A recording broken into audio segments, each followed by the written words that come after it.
అపోస్తులుల కార్యములు 13వ అధ్యాయము. అంతియొకలోనున్న సంఘములో బర్నబా, నీగేరనబడిన సుమయోను, కురేనీయుడైన లూకియా, చతుర్థాధిపతి అయిన హేరోదుతో కూడా పెంచబడిన మనయేను, సౌలు అను ప్రవక్తలను బోధకులను ఉండిరి.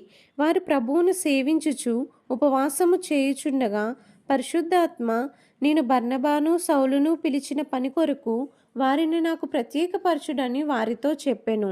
అంతట వారు ఉపవాసం ఉండి ప్రార్థన చేసి వారి మీద చేతులుంచి వారిని పంపిరి. కాబట్టి వీరు పరిశుద్ధాత్మ చేత పంపబడిన వారై సెలూకయుకు వచ్చి అక్కడ నుండి ఓడ ఎక్కి కుప్రకు వెళ్ళిరి. వారు సలమీలో ఉండగా యూదుల సమాజ మందిరములలో దేవుని వాక్యము ప్రచురించుచుండిరి. యోహాను వారికి ఉపచారము చేయువాడై ఉండెను. వారు ఆ ద్వీపమందంతటా సంచరించి పాపు అను ఊరికి వచ్చినప్పుడు గారడీవాడును అబద్ధ ప్రవక్తయునైన బరియేసు అను ఒక యూదుని చూచిరి. ఇతడు వివేకము గలవాడైన సెర్గీ పౌలు అను అధిపతి యొద్ద నుండెను. అతడు బర్నబాను సౌలును పిలిపించి దేవుని వాక్యము వినగోరెను. అయితే ఎలూమా ఆ అధిపతిని విశ్వాసము నుండి తొలగింపవలెనని యత్నము చేసి వారిని ఎదిరించెను. ఎలూమా అను పేరునకు గారడీవాడని అర్థము.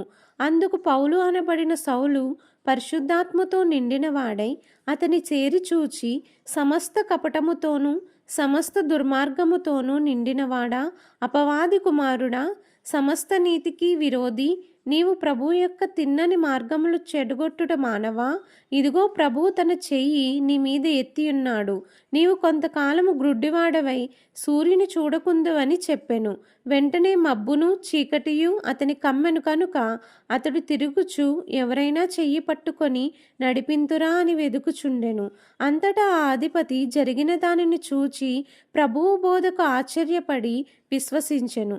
తరువాత పౌలు అతనితో కూడా ఉన్నవారును ఓడ ఎక్కి పాఫు నుండి బయలుదేరి పంఫూలియాలోనున్న పెర్గేకు వచ్చిరి.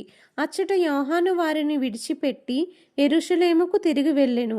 అప్పుడు వారు పెర్గే నుండి బయలుదేరి పిసిదియాలోనున్న అంతియొకయకు వచ్చి విశ్రాంతి దినమందు సమాజ మందిరంలోనికి వెళ్ళి కూర్చుండిరి. ధర్మశాస్త్రమును ప్రవక్తల లేఖనములను చదివిన తరువాత సమాజ మందిరపు అధికారులు, సహోదరులారా, ప్రజలకు మీరు ఏదైనా బోధవాక్యము చెప్పవలనని ఉన్న ఎడల చెప్పుడని వారికి వర్తమానము చేసిరి. అప్పుడు పౌలు నిలబడి చేసైగ చేసి ఇట్లనెను, ఇశ్రాయేలీయులారా, దేవునికి భయపడువారలారా వినుడి. ఇశ్రాయేలీయులని ఈ ప్రజల దేవుడు మన పితరులను ఏర్పరచుకొని వారు ఐగుప్తు దేశమందు పరదేశులై ఉన్నప్పుడు ఆ ప్రజలను హెచ్చించి తన భుజబలము చేత వారిని అక్కడి నుండి తీసుకొని వచ్చి ఇంచుమించు 40 ఏండ్ల మట్టుకు అరణ్యములో వారి చేష్టలను సహించెను. మరియు కానాను దేశములో 7 జాతుల వారిని నాశనము చేసి వారి దేశములను వీరికి స్వాస్యముగా పంచి ఇచ్చెను. ఇంచుమించు 450 సంవత్సరములు ఇట్లు జరిగెను. అటు తరువాత ప్రవక్త అయిన సమూయేలు వరకు ఆయన వారికి న్యాయాధిపతులను దయచేసెను. ఆ తరువాత వారు రాజు కావాలనని కోరగా దేవుడు బెన్యామీను గోత్రీయుడైన కీషు కుమారుడైన సౌలును వారికి 40 ఏండ్ల వరకు దయచేసెను. తరువాత అతనిని తొలగించి దావీదును వారికి రాజుగా ఏర్పరచెను. మరియు ఆయన, నేను యెషయి కుమారుడైన దావీదును కనుగొంటిని, అతడు నా ఇష్టానుసారుడైన మనుష్యుడు, అతడు నా ఉద్దేశములన్నీ నెరవేర్చునని చెప్పి అతని గూర్చి సాక్ష్యం ఇచ్చెను. అతని సంతానము నుండి దేవుడు తన వాగ్దానము చప్పున ఇశ్రాయేలు కొరకు రక్షకుడగు యేసును పుట్టించెను.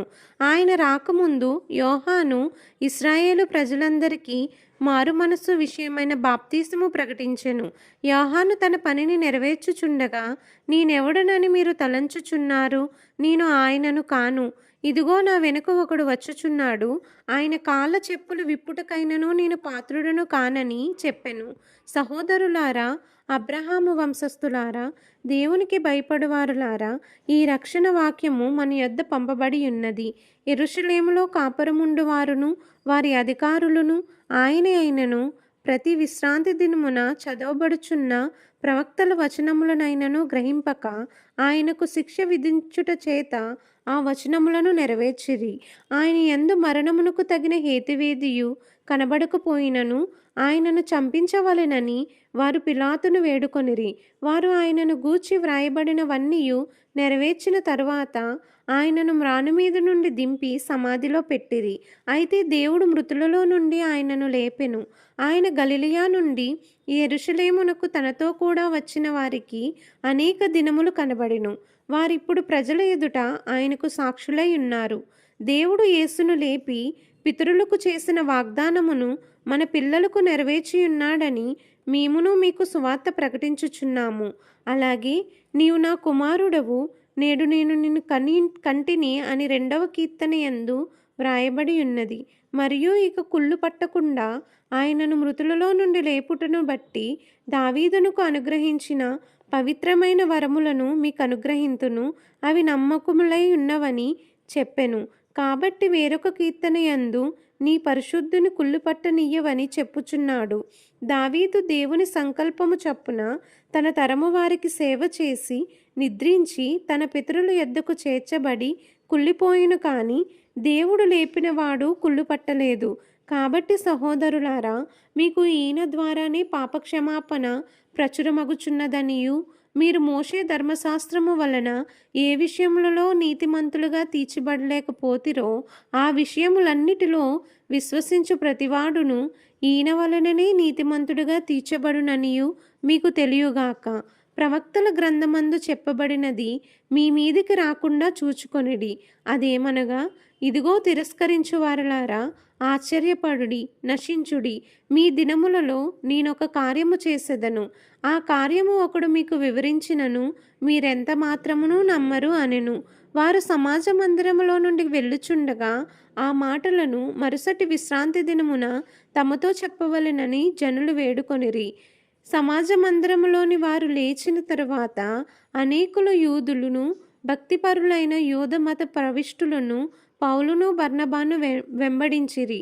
వీరు వారితో మాట్లాడుచు దేవుని కృపయందు నిలకడగా ఉండవలెనని వారిని హెచ్చరించిరి.